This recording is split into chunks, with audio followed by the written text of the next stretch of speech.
오버더탑 코멘트 7월 21일 코로나19에 걸리고 사방에서 사퇴하라고 압력을 받는 바이든 할배의 경쟁자들은 지금 트럼프의 러닝메이트로 지명된 후 첫 인터뷰에서 밴스 상원의원은 중국이 미국의 가장 큰 위협이라고 말했으며 전직 벤처 캐피탈리스트인 그는 실리콘밸리를 다시 위대하게 만들려고 합니다.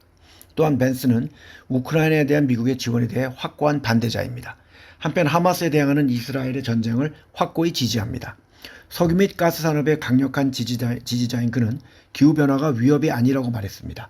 그는 인간활동이 지금 온난화를 주도하고 있다는 것에 회의적이며 풍력, 태양에너지, 전기자동차에 대한 반대 목소리를 냈습니다. 그는 광범위한 관세, 특히 중국에서 수입되는 상품에 대한 관세를 지지합니다. 또한 트럼프는 당선되면 모든 중국산 수입품에 대해 60%의 관세를 부과하는 등 중국에 대한 관세를 전면적으로 인상하겠다고 약속했으며 그와 바이든 대통령 모두 중국에 대해 강경한 태도를 보이고 있습니다.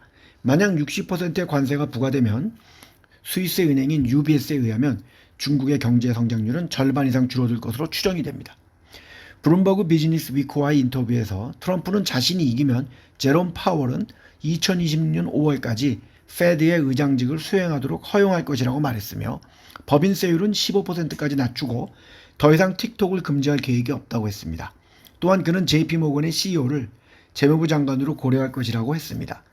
그는 중국의 공격으로부터 대만을 보호하려는 생각과 우크라이나 침공에 대해 푸틴을 처벌하려는 미국의 노력에 대해서 냉담한 반응이며 제재를 좋아하지 않는다고 말했습니다. 그는 또한 대만이 중국으로부터의 위협을 막아주는 비용을 미국에 지불해야 한다고 말했습니다. 이것은 우리나라에도 비슷하게 적용이 될 수 있습니다. 트럼프는 7월 27일 테네시주 내슈빌에서 열리는 개인 자금 모금 행사에 가상화폐 지지자들을 초대했는데 그는 원탁회에 참석할 수 있는 자리의 가격을 84만 4,600달러, 11억 7,500만 원 정도로 책정했습니다.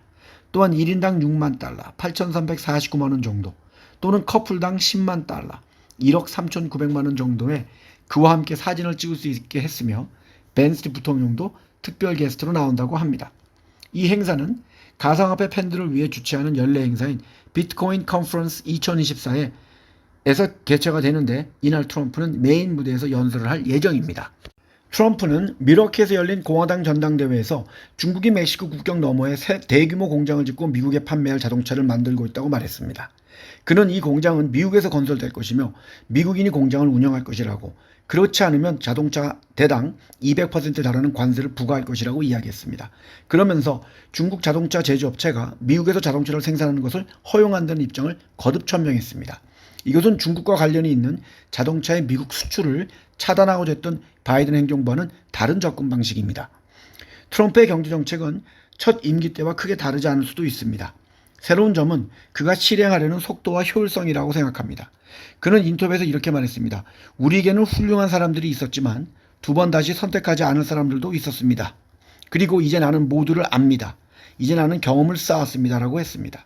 그는 세금의 감면, 석유의 증산, 규제 완화, 관세 인상, 대외금융 약속 축소 등 자신의 이러한 의제가 경합주에 있는 유권자들에게 관심을 끌 것이라고 확신하고 있습니다.